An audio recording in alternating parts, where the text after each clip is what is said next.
Yeah. Yeah, see, you put your leg on him and he was like, okay, I know where she is now. Yeah, that scares him. When he can't really feel you, it freaks him out. He looks big on her, doesn't he? Oh, yeah. I'm so used to seeing her on Oakley, too. I haven't seen this horse go, and one person rode him since I got him back at the walk. So I think she's going to probably ride him better than me, would be my guess. We've been so lucky. She's had 2 leased horses, and the first one was the first one we tried, and it was a cute little Connemara from Aiken, who was 6 and pretty green, but just naturally balanced and naturally knew where to put his feet and everything. And then Oakley, so we don't know how to shop for horses. Well, you've got help. Yeah, we have a lot of help. That's great. That's why I'm videoing and like get everything on camera so I can see. So see that feeling of him pushing back at you? Bend him a little bit. And one thing I've noticed with him is if I don't give him room on my outside seat and leg to move into it, he doesn't always do it. So make sure that you're letting that, whatever you're bending into, just drop and relax, and he'll move right into it.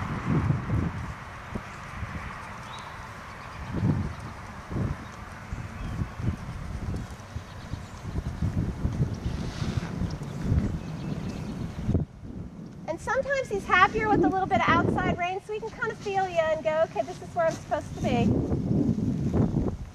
Yeah.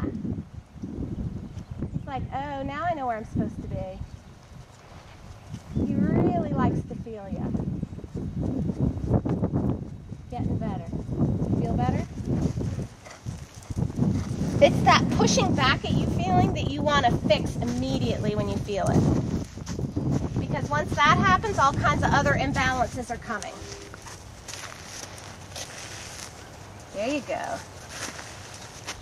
And it just so happens that 9 times out of 10 he'll drop his head, but the head's not the point.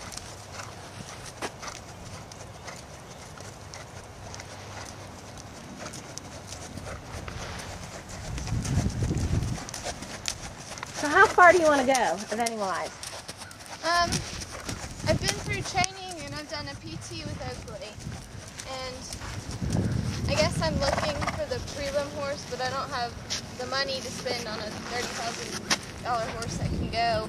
When he takes a deep breath like that, make sure you tell him he's a good boy.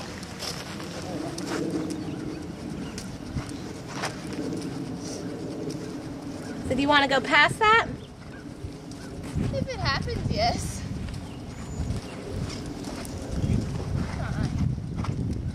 What was that about? Some birds flew off over there. That was legitimate. There really was something. Yeah, that's his big bad oh crap.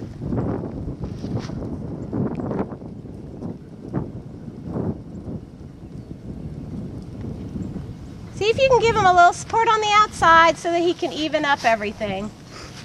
He's kind of sputtery. He needs to get a little more rhythmic. And if you slow his tempo down, it may help him to do that. Sometimes it does and sometimes it doesn't. There you go. Slowing down and bending is sort of his safe spot. So if I always do that and then go from there.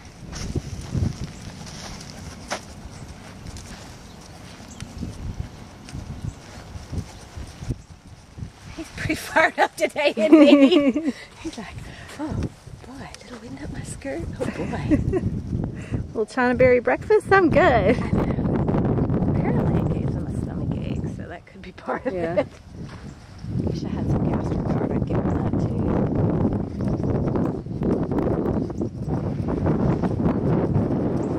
too. So are you playing with your legs a little bit? A little bit. I don't know. I want to be soft. Be soft, but remember, he's looking for something to think about, so it's much better if it comes from you. So give him something to think about. This horse loves to focus and he loves to work. But if you don't give him something that's hard that he can focus on, he's going to come up with something else. So use it to your advantage. Ask for something hard. Yeah, see? Now he's like, wait a minute, this might be interesting after all. And just ignore that. Just keep asking. There you go.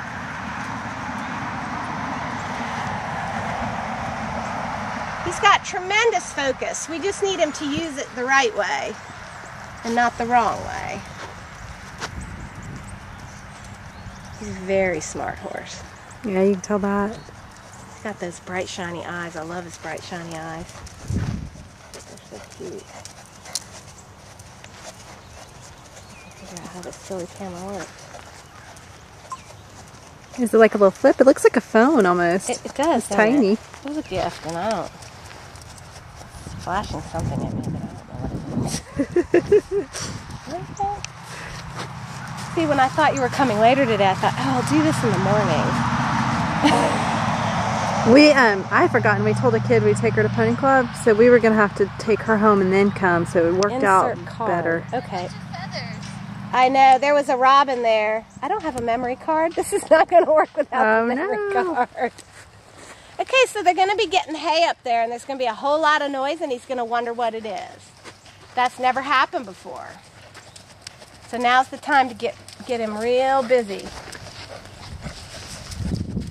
So it's sort of like you have to baby him in that you have to prepare him, but don't baby him in your expectations of him. Oh, I guess they're splitting wood or something. Treat him like he's a big boy. Yeah, ride him like he's a big boy and he knows something. But don't get mad at him. Yeah. He does know what means. See his ears? If he's really kind of like froze his head or does something like he's thinking, ooh, I'm mad at you, you can do that. And then push him forward.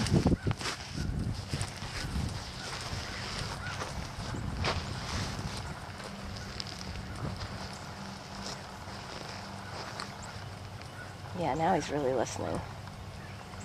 She rode some really, really green horses up at, I don't know if you know Susan Dykstra. She's got a farm in Asheville. She went up there for Christmas break. And I think she had to be so soft with them. Yeah. But I think that's what she's riding him like. Or was. So tell her everything she needs to do.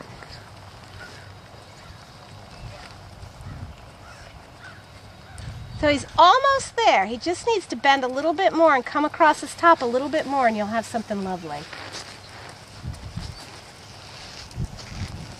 Yeah. And when he does that, bring your hand to the inside. Not back, but to the inside. Just pull. It's like you're tugging his nose around. Say, no, when we're going this direction, we're going to look this direction.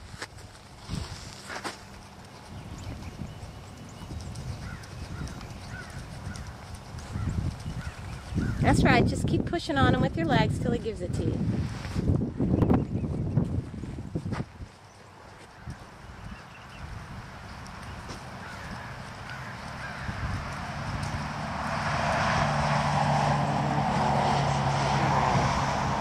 not that different after all. Yeah. And when he's good, tell him. He likes it. Yeah. Now you got his back feet. The trick to him is bending, and he needs to keep his back feet on the ground longer because that's where that paciness comes from. So if his shoulders are balanced and he's not jammed at the base of his neck, you can then give him a little bit of a, just sort of, not so much a squeeze with your legs, but an allowing with your seat so that he'll come up a little further with those back feet and then they'll stay on, yeah, they stay on the ground longer. Doesn't that feel better? There you go. Part of the difficulty about the stage that he's in, which makes you feel real dumb when you're riding him, is he's at that stage where you have to allow him to make the right choice or the wrong choice. When he makes the wrong choice, it looks awful and you feel really stupid because you're bouncing around up there. But he's in that stage where he has to be given that opportunity so that he learns that making the good choice feels good to him and making the bad choice doesn't feel good to him. So be willing to risk that bad. Yeah. Yeah, that back feet on the ground image worked for you, didn't it? There you go. See, for a while I had to shut his hind end down because his front end was so locked and so splooged on the ground, he had nowhere to send the back feet. So first he had to kind of come up a little so there was some place to put his back feet because he kept overpowering himself. And then it would make a scramble and then he'd get scared. He was pretty scared when I got him. It was really sad.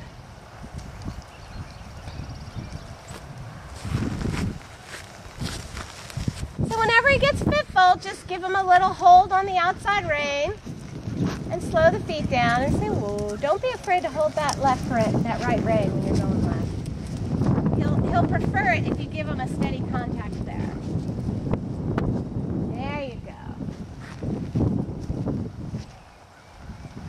Nice. Oh, this trout looks good. Starting to get a little bit of wither, aren't you? Ooh. They always look better than they feel at this point. So I'm always delighted. Yeah, you probably never know what he looks like. Yeah, because you're always on top. Because I'm always like, ew, this isn't right. That's not right. Then you see him go and you're like, oh, it's not that bad. Like cross-trail? This is pretty please.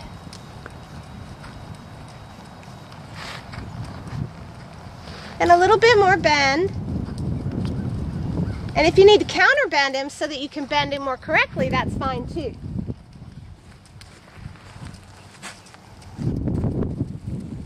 So try to give with that inside hand when he drops, give a little bit more. Work on your contact on the outside rein, not the inside rein. Ah, see how he relaxed? He's like, relax. Let go of the inside rein equals relax. Good boy. Yeah. If you slow the top of your poise just a hair, his feet will slow down so he can relax across his top line a little bit. There. And just give him a squeeze. So when that happens, don't post more aggressively, just give him a little squeeze. Because what he needs to learn right now is he needs to learn you come to me. And when you change your post, it means he's supposed to change him. Because that's him coming to you. So always think about manipulating everything that's happening with your seat and your core.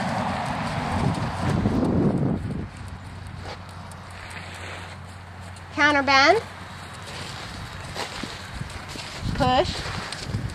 Beautifully done. See how that works? He's really very simple, but he's definitely a certain something.